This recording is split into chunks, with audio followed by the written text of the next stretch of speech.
네, 안녕하세요. 만천김입니다. 저번 영상에서 매매 포지션을 정하고 어느 영역에서 내가 매매를 할 건지, 그리고 차트를 설정하는 방법, 그리고 종목을 찾는 조건 검색식을 알려드렸습니다. 그 조건 검색식에 포착된 종목 중에서 텔레칩스라는 종목이 눈에 띄어서 오늘 같이 공부하고자 영상을 찍게 되었습니다. 그럼 텔레칩스라는 기업은 어떤 기업일까요? 요즘 자동차를 보면 단순히 이동수단이 아니라 거의 스마트폰이나 컴퓨터처럼 변하고 있잖아요. 이런 변화의 중심에 있는 기업 중 하나가 바로 텔레칩스입니다. 텔레칩스는 차량용 반도체를 만드는 펠립스 기업입니다. 쉽게 말하자면 자동차 안에서 내비게이션, 디지털 계기판, 인포테인먼트 시스템 이와 같은 두뇌 역할을 하고 있는 반도체를 설계하는 회사입니다. 직접 공장을 돌리는 게 아니라 설계에 집중하는 구조라서 기술 경쟁력이 가장 중요합니다. 그럼 왜 자동차 반도체가 중요할까요? 과거 자동차는 엔진이 핵심이었다면 지금은 반도체가 핵심입니다. 자율주행, 전기차, 커넥티드카가 발전할수록 자동차 한 대에 들어가는 반도체 수는 계속적으로 늘어날 수밖에 없습니다. 그래서 차량용 반도체는 단기 유행이 아니라 구조적 성장 산업입니다. 텔레칩스의 강점은 국내 차량용 반도체 대표주라는 점인데요. 우리나라 자동차 산업이 강한데 반도체는 아직 해외 의존도가 높습니다. 그래서 정부 정책, 국산화 흐름이 나오면 항상 텔레칩스가 같이 언급됩니다.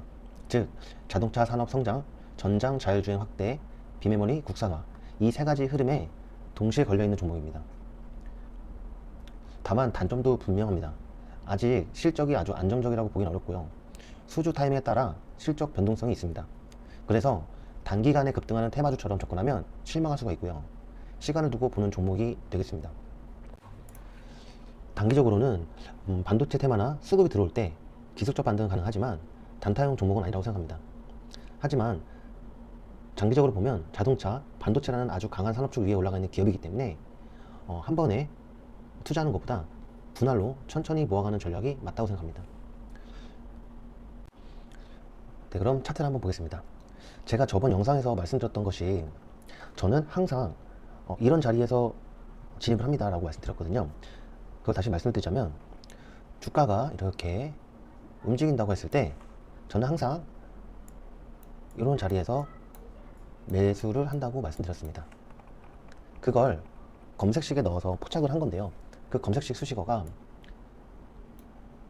2년선 그리고 이렇게 6개월선 그 안에 있는 종목 알려줘, 그리고 최근에 이렇게 거래량과 거래 대금이 들어온 걸 알려줘 라고 해서 텔레칩스가 종목이 포착이 된 겁니다. 그러면 포착이 됐으니까 아까 제가 설명드린 것처럼 이 기업은 어떤 기업이고 어떤 종목이 있구나 라는 것을 이제 분석을 한 후에 그 다음에 이제 타점을 잡아야겠죠. 타점과 시나리오를 잡아야 되는 과정을 해야 됩니다. 일단 지지와 저항선을 긋게 됩니다. 자, 제가 봤을 땐 이 부분이 지지와 저항선, 그리고 가장 지금 낮은 9,900원이 지지, 그리고 이 중간에 걸쳐있는 저항선. 자, 이렇게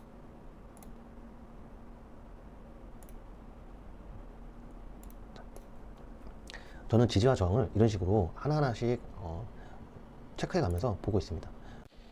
자, 그러면 추세선을 한번 그어보겠습니다. 자, 추세선은 정답은 없지만 저 같은 경우는 이렇게 위에 상단선을 쭉 그읍니다. 이렇게 해서 그래서 이 상태에서 하단 박스권을 쭉쭉쭉 내려가다가 원래 내려가야 되는데 지금 내려가지 않고 여기 멈췄잖아요.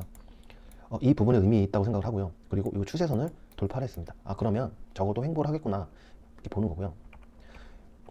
그러면 횡보했던 부분 중에서 위에 저항 부분이 이 부분입니다. 이 부분. 그리고 하단 지지선은 이 부분이고요. 이 부분. 그러면 예측하는 거는 이렇게 언제든 이 안에서 움직일 수 있다는 걸 예측을 하는 거예요. 그리고 이 부분을 돌파를 해주면 그 다음에 어떤 우상향의 그림이 나오겠죠. 그래서 여러분들이 여기서 공략을 해야 되는 부분은 포지션에 따라서 다르다고 말씀드린 겁니다. 자, 볼린저 밴드 중심선이 이렇게 가고 있고요. 그리고 상단선이 이렇게 가고 있습니다. 그러면 여기서 유추할 수 있는 부분은 자, 여기서 매수를 해서 볼린저 밴드 상단선을 같이 끌고 가면서 올라가는 그런 그림이 나올 수도 있고요. 중심선을 지지 삼아서 올라가는 경우도 있을 거고요. 중심선을 이탈해서 흘러 내려가서 박스권 하단까지 가는 경우도 있을 거고요. 그래서 본인 매매 포지션에 따라서 어떻게 들어갈 건지, 어떤 분할로 들어갈 건지 기간을 어느 정도 볼 것인지 이렇게 시나리오를 짜보신 후에 그렇게 진입을 하시게 되면 됩니다. 자, 이렇게 오늘 텔레칩스에 대해서 분석해 보았는데요. 어떤가요? 저는 이렇게 검색기에 포착된 종목을 기업 분석을 하고 차트를 보고 지지와 저항, 추세선을 그어본 다음에 제가 진입할 타점을 정한 다음에 대응하는 이런 과정을 반복하고 있습니다. 여러분들도 주변에서 추천해주는 종목 이런 것들을 덥석 매수하시지 마시고 지금처럼 이렇게 조금씩 공부하다 보면 어느 순간부터 재미가 붙고 성장하는 모습을 볼 수 있을 겁니다. 오늘 이렇게 끝까지 시청해주셔서 감사하고요. 다음에 또 다른 포착된 종목을 가지고 와서 또 분석해보는 시간을 갖도록 하겠습니다. 1월 1일인데요. 새해 복 많이 받으시고요. 늘 성투하시길 바라겠습니다. 감사합니다.